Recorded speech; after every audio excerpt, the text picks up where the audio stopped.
नमस्कार, मैं हूं आपके साथ राकेश तिवारी और आप देख रहे हैं महा कवरेज न्यूज। मध्य प्रदेश सरकार द्वारा शासकीय अस्पतालों का निजीकरण करने का टेंडर प्रकाशित हुआ तो कांग्रेस भी उग्र होने लगी। इसी मामले में हमारे साथ मौजूद है कांग्रेस की प्रवक्ता दीप्ति पांडे। वो भी मुखर होकर कांग्रेस इस बात का विरोध कर रही है कि भारतीय जनता पार्टी हमेशा शासकीय संपत्तियों का निजीकरण करके उनका विक्रय कर रही है। ऐसे में कहीं न कहीं जो उनके मुद्दे हैं वो कहीं गर्म हो रहे हैं। हम सीधी बात करते हैं कि आखिर कांग्रेस इस पर क्या स्टैंड उठाने वाली है। दीप्ति जी, बहुत बहुत स्वागत है आपका। नमस्कार, धन्यवाद आप लोगों का। सबसे पहले तो ये निश्चित तौर पे है कि मीडिया एक चौथे स्तंभ की भूमिका अगर निभाता रहेगा तो ये देश कहीं ना कहीं बचता रहेगा। तो आप जैसे लोगों के लिए हृदय से बहुत बहुत धन्यवाद है। रही बात जो निजीकरण की है, आप देख रहे हैं, हम देख रहे हैं, ये पूरा देश देख रहा है। हम जैसे भी निजीकरण कर देंगे, आज हम छतरपुर जिला अस्पताल, अभी टीकमगढ़, पन्ना, खरगोन और खंडवा सहित ऐसे तमाम 10 जिलों को लेकर एक टेंडर आया है जिसको निजीकरण के लिए कहा गया है। अब आप ये बताइए, अगर ये प्रक्रिया होती है, शुरू होती है, तो आज हम और आप किसी भी सरकारी अस्पताल में जाते हैं अपने परिजन को लेके, अपने परिचितों को लेके, तो अपन वहाँ उम्मीद करते हैं कि ये सरकारी हॉस्पिटल है, हमारी संपत्ति है, हम उसका उपयोग करेंगे। हम वहाँ के डॉक्टरों से उम्मीद करते हैं कि वो देवता के रूप में हमारा इलाज करेंगे। अब आप निजीकरण कर देंगे तो निश्चित है जो प्राइवेटीकरण आप करेंगे वो जितने मुंह मांगी फीस मांगेंगे लोगों को देना पड़ेगी। आज एक आम आदमी, भारत 75% किसानों पे आश्रित है, कृषि प्रधान देश है। ये किसान कहाँ जाएंगे, मजदूर कहाँ जाएंगे, गरीब तबके के लोग कहाँ जाएंगे जिनके पास लाखों रुपए नहीं होंगे भर्ती कराने के लिए। तो वो जैसी फिल्मों में देखते हैं ना आप कि उनके ऑर्गन्स बेचे जाते हैं, लोग अपना काम करेंगे। अच्छा, नहीं चलो ये तो ठीक है, प्रक्रिया सेकेंडरी है। इसके पहले एयरपोर्ट देख लें, आप रेलवे स्टेशन देख लें, कांग्रेस ने मुखर होकर कभी विरोध नहीं किया। तो भारतीय जनता पार्टी जैसे कर्मता धीरे धीरे सरकारी संपत्ति को निजीकरण कर रही है, कांग्रेस मुखर होकर स्टैंड क्यों नहीं उठा रही? देखिए, ये हम सब लोगों को लगता है ये बिल्कुल गलत धारणा है। कांग्रेस ने हमेशा समय समय पर गलत चीजों का विरोध किया। आप देखिए, हबीबगंज को लेकर रानी कमलापति बना दिया, बंजर बाबा को बना दिया, तो कांग्रेस कहाँ विरोध नहीं करती। आप देखिए, महाराजा महाविद्यालय का छतरपुर में अस्तित्व खत्म हो गया। कांग्रेस के साथ तमाम जनप्रतिनिधियों ने, यहाँ के नागरिकों ने खूब मुखर होकर विरोध किया, पर कुछ नहीं हुआ। सरकार के कान में जू नहीं रहेंगी। अब आप देखिए ना, कहाँ केन बेतवा लिंक परियोजना का यहाँ प्रोजेक्ट चल रहा है छतरपुर में, लगभग 46,000 करोड़ से ऊपर का मुआवजा वितरित होना है जो प्रस्तावित है। पर कई लोग लगातार जो शिकायतें लेके आते हैं, गरीब भोले भाले किसान मजदूर लोग हैं जिनकी जमीनें जा रही हैं, उनको ऐसे लोगों को चला जा रहा है कि किसी का सरनेम परिवर्तित कर दिया गया और संबंधित आदमी को लाभ दिलाने का प्रयास किया गया। कौन इन कागजों की जांच कर रहा है? कौन है जो जनता के हित में सोच रहा है? नहीं, और वो विधायक जी ने वहाँ तो विधानसभा में इसका सवाल प्रश्न उठाया है, तो वो तो एक्टिव है इस मामले में कि जो हितग्राही को सही मुआवजा सही व्यक्ति तक पहुंचे। देखिए, हमारे बिजावर विधायक अगर एक्टिव हैं तो बहुत बहुत उनका धन्यवाद है। बाकी आप देखिए ना, छतरपुर में क्या मचा है, क्या चल रहा है छतरपुर में। यहाँ के जनप्रतिनिधियों को जो सत्ता शासन में बैठे हैं, जिनको यहाँ जनता ने सुना है, चाहे वो सांसद हो, विधायक हो, कैबिनेट मंत्री का दर्जा प्राप्त है वीरेंद्र खटीक जी को, अभी कल ही उनका एक कार्यक्रम हुआ, उनका कार्यक्रम अलग हुआ है, विधायक जी और नगर पालिका अध्यक्ष का कार्यक्रम अलग हुआ है। जब ये सत्ता में बैठे हुए लोग आपस में गुटबाजी करते हुए इतना एक दूसरे के लिए जहर रख सकते हैं मन में, तो जनता के लिए इनका क्या है? अगर ये खुद एक नहीं है तो ये जनता के लिए क्या विकास की बात करेंगे? ये तो केवल अपने अपने स्वार्थ की बात हो रही है। जनता का इनको सोचने का समय कहाँ है? दूसरी ओर आप देखिए, बड़ा हास्यप्रद है ये कि छतरपुर का इतिहास रहा है जैसे कि मध्य प्रदेश घोटालों में नंबर बने, चाहे वो नरसिंह घोटाले हो, पटवारी घोटाले हो, छतरपुर भी पीछे नहीं है, कीर्तिमान स्थापित हो रहा है। यहाँ भी भ्रष्टाचार नंबर 1 पे। अभी पिछले दिनों सहकारिता का मामला हमने लिया। आज आप देखिए, ये राहुल सिंह लोधी जी जो दमोह से सांसद हैं, उनके मंच पे पूर्व विधायक, यहाँ तक कि भाजपा के जिला अध्यक्ष, वरिष्ठ भाजपा के नेता शामिल रहे और वहाँ की गुहारा नगर परिषद की अध्यक्ष गुड्डी जवाहर सिंह वहाँ मंच पे शोभायमान थी। और आप ये देखिए कि EOW, वो तस्वीरें आपके पास है, मीडिया के पास है, EOW जहां अध्यक्ष महोदय के घर में उनके यहाँ नोटिस चस्पा कर रहा है, वहां पुलिस उन्हें ढूंढ रही है और वो मंच पर है। तो ये हास्यप्रद है। वहां सांसद जी को ये ज्ञान ही नहीं है कि ये जो व्यक्ति बैठा हुआ है ये कहाँ से अपराध में है, कहाँ से आरोपी है, इनकी जांच कहाँ तक पहुंची। एक सामान्य सी प्रक्रिया होती है, थाने में किसी की शिकायत होती है, FIR होती है, आवेदन होता है, उस पर गिरफ्तारी होती है। आखिर EOW गुहारा नगर परिषद में केवल नोटिस चस्पा करने की कार्रवाई ही करेगा, या वो तस्वीरें ही रहेंगी, या वो पर्चियों के नीचे दब जाएंगे, क्योंकि पर्चे वाले मुख्यमंत्री रहे, तो पर्ची का सवाल है। आप मध्य प्रदेश इन पर्चियों से बाहर निकलकर भी क्या वाकई में कागजी कार्रवाई करेगा?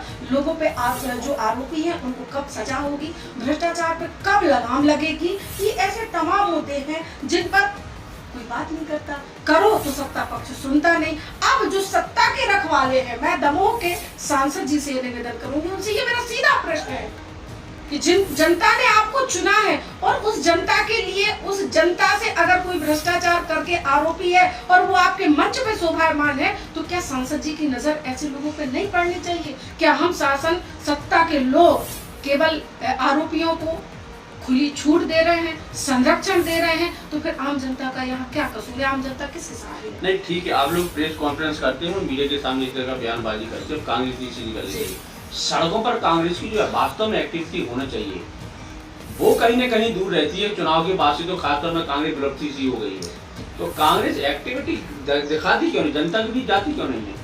मुझे हंसी आती है कि आप जैसे संभ्रांत लोग या पत्रकार साथी अगर ये प्रश्न करते हैं, क्योंकि कई बार हमारे धरने प्रदर्शन में आप ही लोग मौजूद होते हैं, आप ही कवरेज करते धरने हैं। प्रदर्शन करने के बाद उसको मूर्त रूप देने के लिए आपको संगठित होना पड़ेगा, लोगों पब्लिक का विश्वास जीतना पड़ेगा। हमारा मतलब ये विश्वास जीतना पड़ेगा। आप लोग 10-12 लोग गए, धरना प्रदर्शन किए और चले गए, जनता का विश्वास जीतने में कांग्रेस फेल हुई ना बार बार, और 15-20 साल से लगातार। देखिए, जहाँ तक जन आशीर्वाद की, जनता के विश्वास की बात है, तो आप लोग देखिए 2018 में जनता ने पूरा भरोसा किया, जनता अभी भी पूरा भरोसा कर रही है, लेकिन चूंकि दोहरा चाल चरित्र और चेहरा है, आप लोग जब तक उजागर नहीं करेंगे, लोग कहते हैं, मैंने बहुत पहले सुना आप मीडिया के साथियों से आलू को सोना बनाने वाली बात, बहुत वीडियो वायरल हुआ, अरे केदारनाथ का तो सोना पीतल बन गया, कहाँ गया वो सोना? और कहाँ है वो मीडिया जो ये नहीं दिखाती है? कहाँ गए वो लोग जो हिंदूवादी कहते हैं और एक गलत बयान में तोड़ मरोड़ के पेश करते हैं? अगर आप हिंदू हैं तो वो हिंदू जागता क्यों नहीं है? वो हिंदू क्यों नहीं जागता जब केदारनाथ का सोना गायब हो जाता? वो हिंदू क्यों नहीं जागता जब मध्य प्रदेश में नर्सिंग घोटाले होते हैं? वो हिंदू क्यों नहीं जागता जब उनके बच्चों को अग्निवीर जैसे ये कितने पेपर 7 वर्षों में 70 पेपर लीक हो गए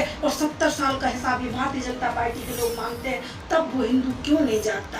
आप देखिए ना, अगर हिंदू है तो वो शंकराचार्यों की बात क्यों नहीं सुनता? आपके शंकराचार्य जो धर्म का एक प्रमुख स्तंभ है, अगर वो कह रहे हैं कि मैंने राहुल जी का बयान सुना है, उन्होंने ऐसी कोई गलत बात नहीं की, पर ये बीजेपी का IT सेल, देखिए इनके दोहरा चाल चरित्र और चेहरा है।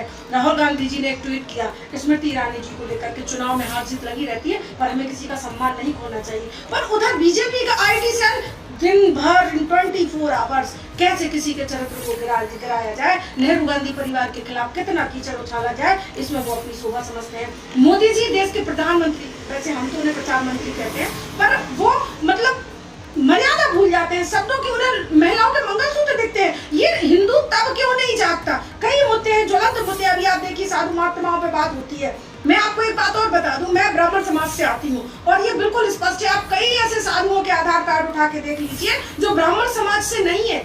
आसाराम राम रहीम जैसे लोग ब्राह्मण नहीं थे, लेकिन ब्राह्मणों को फिर टारगेट किया जाता है, जातिगत द्वेष फैलाया जाता है। छतरपुर की जनता देख रही है जाति को कैसे बांटा जाता है, कहीं कोई माननीय मीटिंग लेते हैं, कहीं कोई माननीय मीटिंग लेते हैं, कोई सर्व समाज को बुलाता है तो कोई केवल अपनी समाज को बुलाता है, कैसे जाति और समाज का जहर घोला जाता है, ये भारतीय जनता पार्टी के लोगों को आता है।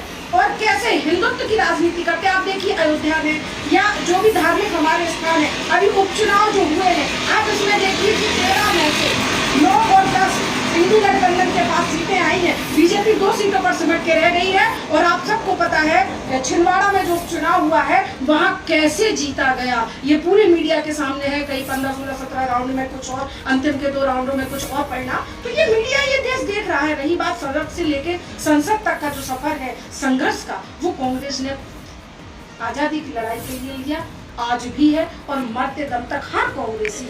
आप ये देखिए ना, आप कैसे कहते कांग्रेस नहीं आती। छतरपुर में कोई भी भ्रष्टाचार होता है, मैं आपके सामने मुखातिब होती हूँ। मध्य प्रदेश कांग्रेस कमेटी का मैं चेहरा हूँ, मैं आपके सामने हर बात रखती हूँ और मुझे सौभाग्य है कि छतरपुर की मीडिया हमारे साथी पूरा उसका सपोर्ट करते हैं।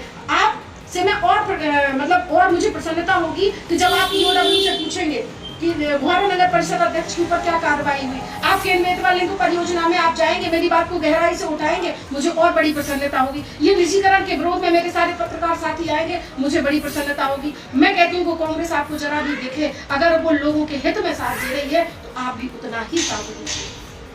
चलो ठीक है। अच्छा, बढ़ती अपराध लगातार देखा जब से सरकार बड़ी लगती है अपराध खास तौर में यहाँ बुंदेलखंड में बढ़ रहे हैं, छतरपुर में खास तौर में आए दिन घटना बढ़ रही है। कांग्रेस इस पर क्या स्टैंड उठाने वाली है?